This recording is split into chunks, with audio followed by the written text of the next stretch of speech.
அடுத்து இந்திய தேசிய சின்னங்கள் அப்படிங்க என்னென்னு பார்க்கலாம்.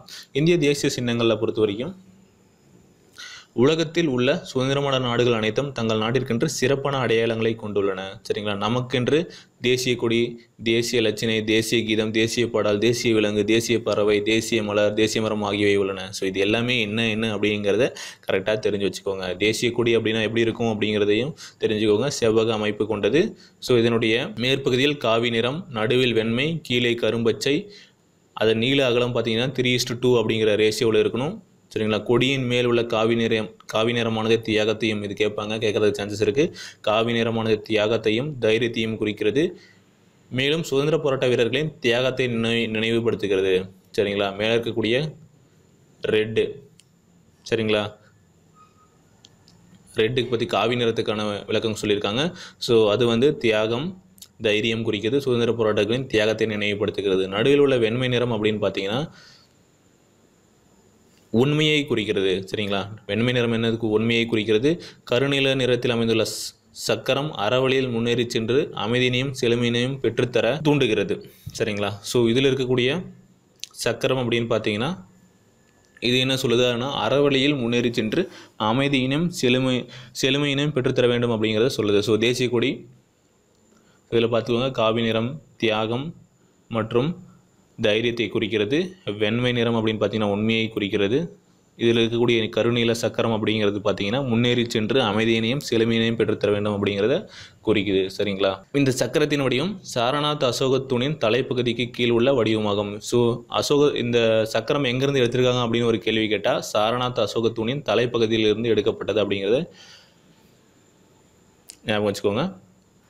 இந்த சக்கரத்தின் விட்டம் எப்படி இருக்குன்னு பார்த்தீங்கன்னா விட்டமும் எல்லைப்பட்டையின் அகலமும் சரி சம விகிதத்தில் உள்ளது. வெண்மை நிற பட்டையில் அமைந்துள்ள சக்கரம் 24 ஆரங்களை கொண்டது. ஸோ அந்த வட்டத்தில் 24 ஆரங்கள் இருக்குது அப்படின்னு சொல்லியிருக்காங்க. ஸோ இதுதான் அந்த ஆரம். ஸோ இது போல் 24 ஆரங்கள் இருக்கும். சரிங்களா? ஸோ பச்சை நிறம் அப்படிங்கிறது எதை குறிக்குது அப்படின்னு பார்த்தீங்கன்னா இந்தியாவின் செழிப்பையும் வளமான நிலத்தையும் பசுமையினையும் நம்பிக்கையினையும் குறிக்கின்றது. நமது கொடியை நாம் மதித்தல் வேண்டும். ஸோ கொடியை பற்றியான சில தகவல் கொடுத்துருக்காங்க. அந்த கொடி எப்படி இருக்கணும் அப்படின்னு சொல்லி. ஸோ இது எல்லாத்தையும் எக்ஸ்ட்ரா கான்செப்ட். ஸோ இது நீங்கள் கண்டிப்பாக தெரிஞ்சு வச்சுக்கோங்க. ஸோ இதில் இருக்கக்கூடிய இன்னொரு முக்கியமான நிகழ்வு என்னென்னா அரசியல் நிர்ணய சபை தேசிய கொடியை ஜூலை 22ஆம் நாள் 1947ஆம் ஆண்டு சுதந்திரம் பெறுவதற்கு 3 வாரத்திற்கு முன்பே அங்கீகாரம் அளித்தது. முதல் முறையாக நமது தேசிய கொடி ஆகஸ்ட் 15ஆம் நாள் 1947ஆம் ஆண்டு ஏற்றுக்கொள்ளப்பட்டது. ஸோ ஃபஸ்ட்டு எப்போ அங்கீகரித்தாங்க அப்படின்னு பார்த்தீங்கன்னா ஜூலை 22, 1947 3 வாரத்துக்கு முன்னாடியே நம்ம தேசிய கொடியை அங்கீகரிச்சிட்டாங்க. அடுத்து தேசிய கீதம். நமக்கு இருக்கக்கூடிய தேசிய கீதம் பார்த்தீங்கன்னா நம்ம ஒவ்வொருத்தரும் தேசிய கீதம் பாடும்போதும் இசைக்கப்படும் போதும் மரியாதை காட்டும் வகையில் நம்ம நேராக நிற்கணும். ஸோ இப்போ கூட தேட்டரில் எல்லாத்தையும் கம்பல்சரியாக பண்ணியிருக்காங்க. சினிமா தேட்டரில் எல்லாம் தேசிய கீதம் கண்டிப்பாக பாடணும் அப்படின்னு சொல்லியிருக்காங்க. தேசிய மாநில மற்றும் முக்கிய விழாக்களில் தேசிய கீதம் பாடப்படுகிறது. ஸோ தேசிய கீதத்தை எழுதியவர் யார் அப்படின்னா ரவீந்திரநாத் தாகூர். இவர் தான் தேசிய கீதத்தை எழுதியவர். ஸோ இவர் தான் இந்தியாவிலேயே முதல் முறையாக நோபல் பிரைஸ் வின் பண்ணவர். சரிங்களா? நோபல் பரிசு பெற்றவர். அப்படி ஒரு கேள்வி கேட்கலாம், ஜென்ரல் நாலேஜில் கேட்கலாம். இந்தியாவில் நோபல் பரிசு வென்ற முதல் நபர் யார் அப்படின்னு கேட்டாங்கன்னா அவர் ரவீந்திரநாத் தாகூர். சரிங்களா? எதுக்காக வாங்கினார் அப்படின்னு பார்த்தீங்கன்னா இலக்கியம். சரிங்களா? ஸோ அதுக்கப்புறம் நிறைய பேர் வாங்கியிருக்காங்க. ஃபிசிக்ஸ் வாங்கியிருக்கிறார் சசிவி ராமன். ஸோ இது போல் நிறைய பேர் வாங்கியிருக்காங்க. ஆனால் முதல்ல வாங்கினது யார், எந்த துறைக்காக வாங்கினார் அப்படின்னு கேட்டாங்கன்னா அதை ஞாபகம் வச்சுக்கோங்க. ஸோ இவர் இந்த தேசிய பாடலை எந்த மொழியில் எழுதியிருக்காரு அப்படின்னு பார்த்தீங்கன்னா வங்காள மொழியில் எழுதியிருக்காரு. ஸோ இது 5 பத்திகளை கொண்டது. அவற்றில் முதல் பத்தியில் உள்ள முதல் பாடல் மட்டுமே தேசிய கீதமாக தேர்வு செய்யப்பட்டுள்ளது. ஸோ தேசிய கீதம் எப்போ ஏற்றுக்கொள்ளப்படுது அப்படின்னு பார்த்தீங்கன்னா 1950ஆம் ஆண்டு ஜனவரி 24ஆம் ஆண்டு. ஸோ குடியரசு தினத்துக்கு 2 நாளுக்கு முன்னாடியே அரசியல் நிர்ணய சபையால் ஏற்றுக்கொள்ளப்பட்டது. சரிங்களா? அதுக்கப்புறம் ஜனவரி 26ஆம் தேதி கண்டிப்பாக அந்த தேசிய கீதத்தை பாடியிருக்காங்க. 1911ஆம் ஆண்டு டிசம்பர் 27ஆம் நாள் கல்கத்தாவில் நடந்த இந்திய தேசிய காங்கிரஸ் மாநாட்டில் இப்பாடல் முதல் முறையாக பாடப்படுது. ஸோ தேசிய கீதம் ஃபஸ்ட்டு எங்கே பாடியிருக்காங்க அப்படின்னு பார்த்தீங்கன்னா 1911ஆம் ஆண்டு டிசம்பர் 27ஆம் நாள் பாடியிருக்காங்க. ஸோ எவ்வளோ நேரத்துக்கு தேசிய கீதத்தை பாடணும் அப்படின்னு பார்த்தீங்கன்னா 52 வினாடிகள். தேசிய கீதத்தில் எதுக்கு பாடுறோம் அப்படின்னு பார்த்தீங்கன்னா இதில் இது தேசிய ஒற்றுமை, ஒருமைப்பாடு, சகிப்புத்தன்மை, நாட்டுப்பற்று ஆகியவற்றை பிரதிபலிப்பதாக இருக்குது. சரிங்களா? தேசிய சின்னம் அப்படிங்கிறது பார்த்தீங்கன்னா தேசிய சின்னம் அப்படிங்கிறது அசோகரின் சாரநாத் தூணில் உள்ள சிங்கங்களின் உருவமாகும். ஸோ இது எங்கே எடுத்திருக்காங்க பார்த்தீங்கன்னா அசோகரின் சாரநாத் சிங்கங்களின் உருவம். சரிங்களா. 1950ஆம் ஆண்டு ஜனவரி 24ஆம் நாள் இது தேசிய சின்னமாக ஏற்றுக்கொள்ளப்பட்டது. தேசிய கீதம் எப்போ ஏற்றுக்கொள்ளப்பட்டுச்சு அப்படின்னு பார்த்தீங்கன்னா அரசியல் நிர்ணய சபையால் ஜனவரி 24ஆம் நாள் ஏற்றுக்கொள்ளப்பட்டது. தேசிய சின்னம் பார்த்தீங்கன்னா ஜனவரி 26. சரிங்களா. ஸோ சின்னம், பாடல் எல்லாமே ஞாபகம் வச்சுக்கோங்க. ஸோ எப்போ ஏற்றுக்கொள்ளப்பட்டது அப்படின்னு கூட கேட்கலாம். ஜனவரி 24 பாடல், முதல்ல பாடல், அதுக்கப்புறம் சின்னம். சரிங்களா. கீழே சத்தியமேவ ஜெயதே அப்படின்னு சொல்லி எழுதியிருப்பாங்க. அந்த சின்னத்துக்கு கீழே அந்த சத்தியமேவ ஜெயதே அப்படிங்கிறது வந்து தேவநாகரி மொழியில் எழுதியிருப்பாங்க. ஸோ இது கண்டிப்பாக ஒரு எக்ஸாம் கொஷின். சரிங்களா. எந்த மொழியில் எழுதியிருப்பாங்க? தேவகிரி மொழியில் சத்தியமேவ ஜெயதே அப்படின்னு சொல்லி பொறிக்கப்பட்டிருக்கும். இதன் அர்த்தம் என்னென்னா வாய்மையே வெல்லும். ஆக்சுவலாங்க பாடம் அப்படின்னு சொல்லிட்டேன். இது கீதம், தேசிய கீதம். சரிங்களா. ஸோ தேசிய பாடல் அப்படிங்கிறது தேசிய பாடல் வேறு, தேசிய கீதம் வேறு. சரிங்களா. கன்ஃபியூஸ் ஆகிடாதீங்க. தேசிய பாடலை எழுதியவர் ரவீந்திரநாத் தாகூர். தேசிய பாடல் அப்படின்னா வந்தே மாதரம்.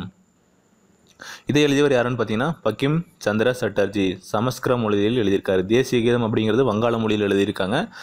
எழுதினவர் யாருன்னு பார்த்தீங்கன்னா ரவீந்திரநாத் தாகூர். தேசிய பாடல் யார் எழுதியிருக்காங்க அப்படின்னு பார்த்தீங்கன்னா கவிஞர் பங்கிம் சந்திர சட்டர்ஜி சமஸ்கிருத மொழியில் எழுதியிருக்காரு. இப்பாடல் வந்து சுதந்திர போராட்ட காலத்தில் வீரர்களை உற்சாகப்படுத்த எழுதப்பட்டது. ஆனந்த மடம் அப்படிங்கிற புத்தகத்திலிருந்து இந்த தேசிய பாடல் எடுக்கப்பட்டிருக்கிறது. 1882 வந்து இந்த புத்தகம் வெளியிடப்பட்டிருக்கு. 1896 கொல்கத்தாவில் நடைபெற்ற இந்திய தேசிய காங்கிரஸ் மாநாட்டில் முதல் முறையாக இப்பாடல் பாடப்பட்டது. ஸோ தேசிய கீதம் வந்து 1911ஆம் ஆண்டு டிசம்பர் மாதம் பாடினாங்க. இது வந்து 1896ஆம் ஆண்டு முதல் முறையாக இந்திய தேசிய காங்கிரஸ் மாநாட்டில் வந்து பாடியிருக்காங்க. ஸோ யார் பாடினார்னு பார்த்தீங்கன்னா ரவீந்திரநாத் தாகூர் தான் இந்த தேசிய பாடலை பாடியிருக்காரு. ஸோ ரவீந்திரநாத் தாகூர் எழுதியது தேசிய கீதம். அவர் வந்து தேசிய பாடலை வந்து முதலாக பாடியிருக்காரு. ஆனால் எழுதுனது யாருன்னு பார்த்தீங்கன்னா பங்கிம் சந்திர சட்டர்ஜி. தேசிய விலங்கு அப்படிங்கிறது புலி. ஓகே. அடுத்து பார்த்தீங்கன்னா தேசிய பறவை மயில். அடுத்து தேசிய மரம் ஆலமரம். தேசிய மலர் தாமரை. தேசிய பழம் எது அப்படின்னு கேட்டாங்கன்னா மா. தேசிய விளையாட்டு ஹாக்கி. தேசிய ஆறு கங்கை. தேசிய நாள்காட்டி சாகா காலப்பிரிவு. தேசிய மலர் தாமரை. ஸோ பின்னாடி இருக்கக்கூடிய பயிற்சி வினாக்கள் சில எதுன்னு பார்க்கலாம். நில அளவு அடிப்படையில் இந்தியா உலகின் டேஸ் பெரிய நாடாக திகழ்கிறது. 7வது பெரிய நாடாக திகழ்கிறது. டேஸ் நாளில் இந்திய அரசியல் அமைப்பு நடைமுறைக்கு வந்தது. ஜனவரி 26, 1950. அடுத்து பாருங்கள், இந்திய உச்சநீதிமன்றம் அமைந்துள்ள இடம் எதுன்னு பார்த்தீங்கன்னா புதுடெல்லி. உச்சநீதிமன்றம் தான் இருக்கிறதுலையே இந்தியாவின் தலைமை நீதிமன்றம். தேசிய பாடல் வந்தே மாதரத்தை இயற்றியவர் யார்? பங்கிம் சந்திர சட்டர்ஜி. ரவீந்திரநாத் தாகூர் எழுதியது தேசிய கீதம். நமது தேசிய மரம் எதுன்னு பார்த்தீங்கன்னா ஆலமரம். இந்திய குடியரசு டேஸின் படி நிர்வகிக்கப்படுகிறது. அரசியலமைப்பு சட்டத்தின்படி நிர்வகிக்கப்படுகிறது. இந்திய நாட்டின் தலைவர் குடியரசுத் தலைவர் ஆவார். லோக்சபா மக்களவை என்றும் அழைக்கப்படுகிறது, கீழவை என்றும் அழைக்கப்படுகிறது. நமது தேசிய